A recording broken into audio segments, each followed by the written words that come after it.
Fondo indennizzo vittime del crack delle popolari. La crisi di governo ha fatto tremare moltissimi risparmiatori. La firma il 7 agosto del ministro Tria al terzo decreto attuativo aveva messo al riparo il fondo da ulteriori stop forzati, ma si sa, nel nostro paese gli inghippi burocratici sono sempre dietro l'angolo, in agguato.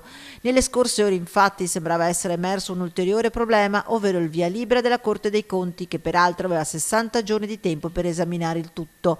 Troppo tempo, e con il governo che si sta sgretolando si è temuto il peggio. Di qui la corsa a Roma, ed oggi finalmente associazioni e risparmiatori possono tirare effettivamente un sospiro di sollievo. Abbiamo avuto conferma che il decreto attuativo del Fondo indennizzo risparmiatori è arrivato il giorno 9 agosto ed è stato revisionato dai magistrati, quindi è tutto a posto, è stato ritornato al MEF che dovrà pubblicarlo in Gazzetta Ufficiale nel giro di qualche giorno. Il ministro Tria infatti dopo la firma ha posto l'urgenza, costringendo la Corte dei Conti a prendere in esame immediatamente il decreto. Tutto pronto anche alla Commissione, che aveva il compito di definire modalità, tempi e regole per la richiesta di indennizzo. Ora non resta che attendere la pubblicazione in Gazzetta Ufficiale, questione di qualche giorno, ma di fatto il fondo ormai sembra avviato a navigare in acque tranquille.